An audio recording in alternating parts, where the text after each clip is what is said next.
Hi, I'm DJ Rad Key, and welcome to what is now my 92nd vlog in the series. Thank you for staying with me and joining me today. It is Monday, September 24th, 2018. I do have school at the Scratch Academy. No exam today. The final of my 3 final exams comes Wednesday, and that's the open format, which I'll be preparing for today in class. But I do want to talk about my gig yesterday. I had a paid gig yesterday that I got through gigsalad.com. It's a site I've used for over a year now and had a lot of luck with it early. Have not had any luck with it up until now. So I always hope for the best, and I play it like it is an extremely important gig, because it is. I always want good reviews, and a great review it goes miles for me gaining traction on the site. So I take it very professionally, even though it was just a 7-year-old boy's birthday party. I played it like he was king of Las Vegas and I was DJing the opening night for his nightclub. It's kind of how I mentally did it. Because if I just took it lightly and was like, it's birthday parties on a Sunday, it's a 2-hour gig, whatever, I'll just play top 40, call it a day, and play on my phone the whole time. And I know probably 50% of DJs would have done that. Probably over 50% would have done that. Just been like, cool, it's a Sunday gig, I'm hit and play, going through the top 40, burning this out. But I could never play a gig like that. Like, that's just not me. So I asked the mother early on, this was booked about a month back, but I asked her to provide me a list of 20 songs that he wanted to hear, and I always do it with any of my gigs, but I especially recommend that for a children's gig, because every kid is different. So I want to tell you about this kid, Jace. Jace, happy birthday, Jace, man. Your birthday party was awesome yesterday. I show up to the gig, and I was given 2 pieces of information. I was giving I never spoke with the mother. I just contacted through the website, got her phone number, and got a text from her. So even though it was a website-based thing, I still wanted to make sure I could contact her directly if I needed to. So I had the number ready just in case. She gave me an address, gave me a location. It was called the Hester Center, or what I thought. So I went to the address, and the address was definitely not the right place. So I was right on time. I told her I'd be there an hour before she booked me. I was booked from 1 to 3. I told her that how I operate is I show up an hour before, and that time is not counted, and that always gives you time to give me some songs or advice, or let me know what's up for about an hour. It takes me that much time to set up. So I knew it would probably take me about 45 minutes to set up.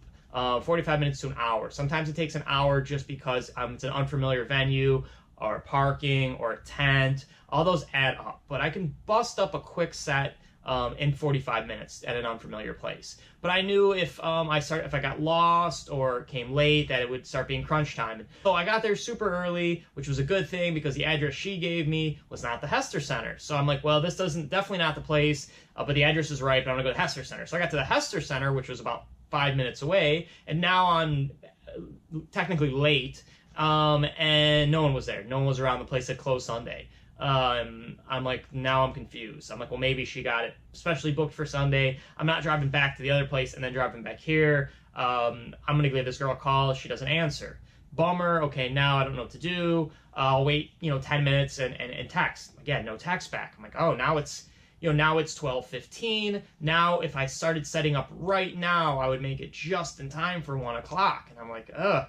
It is what it is. Let me call her one time. I've now placed 2 phone calls and a text. If I'm late, it's completely understandable. But again, it's as professional as I can be, but I just don't want to show up late. I want to be playing on time. I don't want to be rushed. So she finally does call me back and says, hey, sorry about it. It's been a hectic day, which it always is for parents and birthdays. But go back to the correct address. We are here. It is the place. It is open. So I went back to the original address. So the address was right, but the name of the location was wrong. Don't know what happened, but regardless, knew I was set up, crunched for time, but definitely had enough time, and dropped the first song a couple minutes before. But just before I did, I introduced myself to Jace, who was quite the character, definitely quite the character. So I said, hey, Jace, gave him a little handshake, happy birthday, thanks for coming. What would you like to hear? I do have a song list, but what would you like to hear? And he looked me dead in the eyes, and he says, I want to hear these 3 songs. Number 1, Gangnam Style. Number 2, 30 Seconds to Mars, song called from yesterday. And number 3, Purple Lamborghini. Is that cool? And then, shook my hand.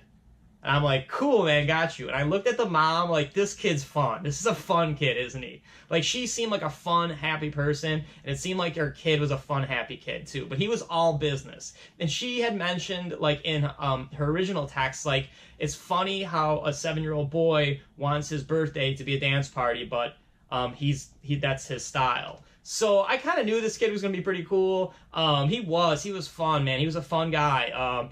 I hope they book me again. It was a great thing. So to kind of give you a little more advice as this vlog rolls through and not be too storytelling, but it was a good day and I wanted to share it with you as an audience.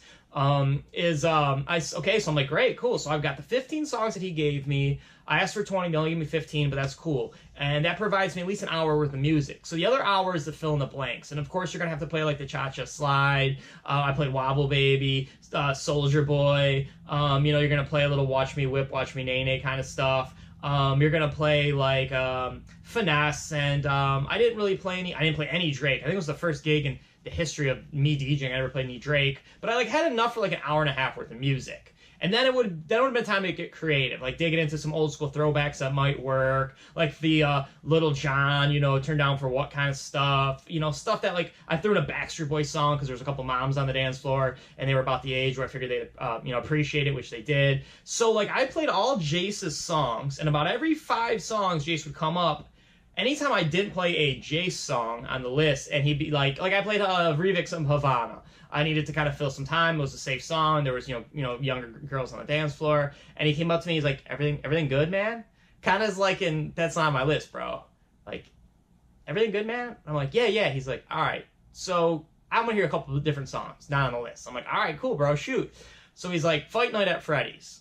I'm like, I don't know that song, but I'll look it up, So I look it up on my phone, and I realize, well, it's not a record pool, but it's a kid's very psychedelic looking cartoon thing. So here's my biggest piece of advice for the DJs out there and the people of the world that are watching these vlogs.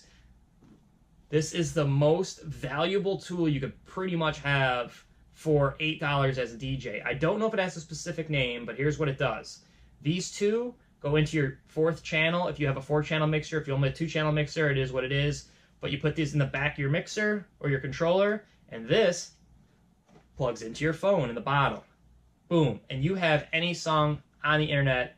All you gotta do is turn up on your channel. So it's tricky, and I wouldn't recommend doing this at a nightclub or a very poppin' beach party or a venue because it's noticeable unless you're really good at it. But at a small, I think there was probably 60 people there, maybe 40 kids, 20 adults. At a small venue like that on a Sunday, getting the songs is what's important. It's not getting the mix or getting the beats matched. Or if my boy Jace wants to hear Fight Night at Freddy's, he gets to hear Fight Night at Freddy's. It's his big 7th birthday party. So Fight Night at Freddy's, no doubt. I had it on my phone. Boom, played. Jace, I looked over, thumbs up, Jace. Party kept on rocking. So then I had a couple other kids come up and were like, want to hear The Greatest Showman, which I knew from the movie with Hugh Jackman about P.T. Barnum with Zac Efron. Awesome movie. Actually, it was a pretty cool movie. It's like a very dancey, kind of entertaining, uplifting song showman. It was cool anyway. So Greatest Showman, I knew it. So I'm like, all right, cool. This is a safe bet. Again, bring the phone back out, plug in the mixer. Have it plugged in already. Plug this in. Boom. That's up and running. So those 2 kids are happy. Then, of course, my man comes back. Jace comes back because Jace knows The Greatest Showman was not on his playlist. And Jace comes back and says, hey, dude, how about the song called Rats? And I'm like, oh, no. Like, is this typing Rats in the internet doesn't really do much. And he's like, I think it's by a band called Ghost. The video, they have all this paint on their face. So again, this is not helping me, Jace, but let's roll with this because I gotta get my boy Jace. I gotta get a song on. He knows that it's his party. He wants to hear his song. So yeah, I looked up Rats, Ghost. It came up. The video showed, and sure enough, it was the band with the black and white paint. And the mom did say, make sure all songs are clean. Of course, just being a good DJ and a good human being, you're not going to play explicit songs to 7-year-olds. 16-year-old birthday party's a little different. Again, I would still go clean versions at a 16-year-old birthday party. 18 and up, it's fair game. High school graduation parties, fair game. Anything below that, I would go clean. 7-year-olds, definitely, because there was like 4 and 5-year-olds there. You don't want to be dropping any really foul Drake Drake or Cardi B. So I'm like, I hope the song doesn't have, I hope, fingers crossed. But it was a rock band. I listened to some of the song in my ear. It didn't say explicit or clean. If it was explicit or clean, I played it. Jace was happy. My man was happy. It was good. It worked out great. So again, best investment you can make is whatever this chord is called. Grab it. It saved the day for me. It gave me an extra half hour of music about that I needed. Towards the end, I let all the kids just get behind the mixer and scratch on the records without being too super annoying, which I'm sure it was. That killed the last 15 minutes. I had a lot of fun with the mic and using it wisely at this gig, as opposed to not much fun at the Tilted Kilt gig. Tilted Kilt gig was me on the mic giving commercials when there should be a song playing. But I did have the mic ready and I didn't use it. But I asked the host, the mom, and said, if there's anything you want me to say or announce, come to me, let me know. So about an hour into it, she's like, can you tell everybody, turn the music down a little bit, tell everybody that food's gonna be ready. They had pizza and stuff like that. I'm like, cool, I did it. And my boy Jace is dancing, and he was wilding out to Purple Lamborghini, which was cool. Just wilding out, just Purple Lamborghini. I played it all the way through. It was, again, I'm glad they told me about it, because that's not the song I played at a 7-year-old's birthday party, but he obviously loved it. It struck a chord. He was dancing like he was the last man on earth, trying to save the planet by dancing hard to Purple Lamborghini. But anyway, it was fun on the mic, because my boy Jace is like, I want to say something. Grab the mic, and he went from like little kid switch to adult switch. I turned the music all the way off, because I'm like, I had a feeling, I'm like, he's going to say something really funny. And he's like, I want to tell a joke. And it was a ridiculously kids joke about a horse, and I don't even remember it, and it got a couple chuckles. But I'm like, tell another joke. And he kind of paused, and he looked at me, and he's like, grabs the mic again, and he's like, I want to thank my mom for throwing this party for me. I love you, and you're a great mom. And he put down the mic and just went off and did his kid thing. And I was like, whoa! I picked up the mic, I'm like, that was awesome. And like went back to the music. Like it was like a moment, and I saw him like walk on the dance floor, nothing happened. His mom came up and like gave him a hug, gave him a kiss, and it was cool. It was a super cool moment. But my man Jace like came through. Like I didn't, after telling 2 knock jokes and then like just going straight mature and like, hey mom, thanks for throwing this party. I love you. It was great. It was great. So it was an awesome party, awesome time. I hope I provided you enough information about kid parties. You know the equipment you need. Always ask for 20 songs. Don't ask for artists. Get the songs ahead of time. Songs for kids. They know. You're always gonna have your safe bets. And again, just have fun, man. The kids are having fun. If you're having fun, everybody will have fun. And that's what being a DJ is all about, is having fun. So with that being said, see all that is DJ Rad Key on DJRadkey.com, of course. And be good to people. Have fun, man. Have fun. That's what life's all about. And peace.